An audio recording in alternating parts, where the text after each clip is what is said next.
Bien-aimés frères et sœurs, écoutez attentivement. Quand un homme abandonne sa responsabilité, Dieu n'est pas aveugle. Dieu voit très bien. Dieu entend tout. Dieu connaît l'état réel de la maison, même quand l'homme fait semblant que tout va bien. Mais parfois, Dieu ne corrige pas tout de suite. Il laisse l'homme avancer dans ses choix. Il laisse le temps passer. Non pas pour accepter la bêtise de l'homme, mais pour que la vérité apparaisse clairement. Parce qu'un homme qui refuse d'écouter les paroles finit toujours par écouter les conséquences. Parce que les conséquences sont visibles. Beaucoup d'hommes pensent que parce que rien n'explose immédiatement, tout va bien. Ils se disent, si Dieu était contre moi, ça se verrait déjà. C'est une grave erreur, bien-aimé. Le silence de Dieu n'est pas une bénédiction, c'est souvent un dernier avertissement avant que la réalité et les conséquences frappent fort. Écoutons ce que Dieu dit sur l'homme qui refuse d'écouter. Proverbe 29, verset 1. Un homme qui mérite d'être repris et qui raidit le cou sera brisé subitement et sans remède. Bien-aimé, Dieu parle ici d'un homme qui a déjà été repris ou averti. Pas une seule fois, mais plusieurs fois. Ces reprises ou ces avertissements ne viennent pas toujours d'un pasteur ou d'un ancien ou d'un collègue. Elles viennent de la vie, de la maison qui devient lourde, de la femme qui ne parle plus dans la maison, des enfants qui s'éloignent, des disputes qui reviennent sans cesse, des problèmes qui tournent en rond. Mais l'homme refuse de voir ça. Il dit c'est normal. Il dit toutes les familles sont comme ça. Il dit ce n'est pas ma faute. Dieu appelle cela raidir le cou.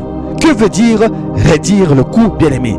C'est refuser de plier, refuser de reconnaître sa faute, refuser de changer malgré les avertissements. Et Dieu avertit clairement, quand ce refus dure, la chute ne vient pas doucement. Elle arrive d'un coup, parce que l'homme s'est endurci de l'intérieur pendant longtemps. Et quand les conséquences arrivent, quand ça casse sans prévenir, cette fois-ci. Maintenant, Dieu révèle quelque chose de très important sur la souffrance de cet homme irresponsable. Jérémie 2, 19. Ta méchanceté te châtie et tes infidélités te punissent. Bien-aimé, c'est grave. Dieu dit ici une vérité simple et dure à accepter. Souvent l'homme se punit lui-même. Ce n'est même pas les ténèbres, ce n'est même pas Satan, ce n'est même pas les sorciers, mais c'est l'homme lui-même qui se punit. Quand un homme fuit sa responsabilité, il croit qu'il se libère, mais en réalité, il se détruit lui-même. Il perd la paix sans comprendre pourquoi.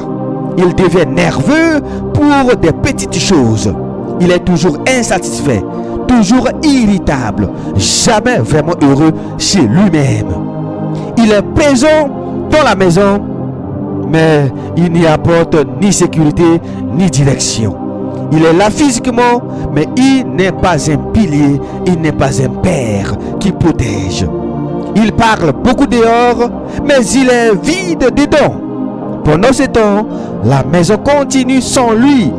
La femme se lève, elle fait ce qu'il fallait faire, elle gère ce qu'il fallait gérer, elle porte ce qu'il fallait porter, pas par orgueil, pas pour dominer l'homme, mais parce que quelqu'un doit tenir la maison debout. Et plus le temps passe, plus l'homme devient inutile dans son propre foyer. Non parce qu'on l'a rejeté, mais parce qu'il s'est retiré lui-même. Les enfants regardent tout cela. Ils n'analysent pas avec des mots.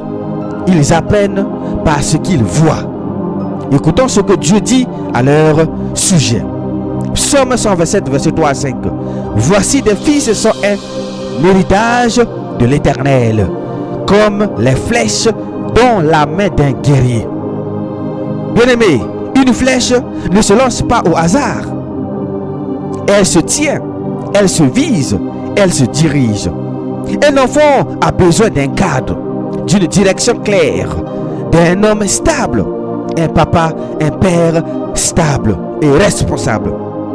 Mais quand l'homme n'assume pas, les enfants grandissent sans repère. Après, on s'étonne de voir des jeunes perdus, violents, instables. Mais ce n'est pas un mystère. C'est le fruit d'un foyer sans père, sans pilier. Ce qui détruit la maison finit toujours par atteindre la société. Les foyers cassés produisent des nations fragiles. Les responsabilités abandonnées créent le chaos dans la société. Écoutons maintenant le constat grave de Dieu. Dans Ézéchiel 22, verset 30. Je cherche parmi eux un homme, mais je n'en trouve point. Dieu ne cherche pas des hommes qui parlent bien. Il ne cherche pas des hommes qui se justifient. Il cherche des hommes vrais qui tiennent, qui responsabilisent leur foyer. Un homme qui protège, un homme qui assume, un homme qui reste debout quand c'est difficile. C'est ça que Dieu cherche. Dieu cherche. Quand Dieu ne trouve personne, les familles tombent, les enfants souffrent, la société paye le prix. Voilà la vérité simple, bien-aimé. Un homme qui fuit sa maison détruit son propre avenir. Et on le voit. On voit la vieillesse de certains hommes, malheureux, misérables. Un homme qui abandonne sa responsabilité perd sa paix. Un homme qui parle de foi mais laisse sa famille souffrir se trompe lui-même. Bien-aimé, la vraie foi commence dans la maison. Et tant que l'homme ne revient pas à sa place, le désordre s'installe. Et les conséquences parlent toujours plus fort que les discours. Pour finir, bien-aimé, la vérité est maintenant claire, ni impossible à contourner. Un homme qui fuit sa maison fuit sa propre vie. Un homme qui abandonne sa responsabilité signe sa propre destruction. Ce n'est pas une question de caractère, ce n'est pas une question de niveau scolaire, ce n'est pas une question de culture. C'est une question d'obéissance ou de rébellion. Dieu ne juge pas un homme parce qu'il dit dehors. Dieu juge un homme par l'état de sa maison. Pas par la paix, ou le chaos qu'il laisse derrière lui. Par la sécurité ou la peur qu'il installe. Par la direction ou le vide qu'il impose à ses enfants. Tu peux tromper les gens, tu peux sauver ton image, tu peux parler de foi, citer des versets, lever les mains, mais la maison ne mange jamais. Si ta femme est épuisée pendant que tu fuis, si tes enfants grandissent sans repère pendant que tu te tais, si ta maison avance malgré ton absence, alors que la vérité est simple, tu as abandonné ta place. Et Dieu ne couvre jamais un abandon. Il laisse les conséquences parler, il laisse la réalité exposer l'homme. La vraie foi ne commence pas à l'église, elle ne commence pas dans les discours, elle ne commence pas dans les apparences, elle commence dans la maison.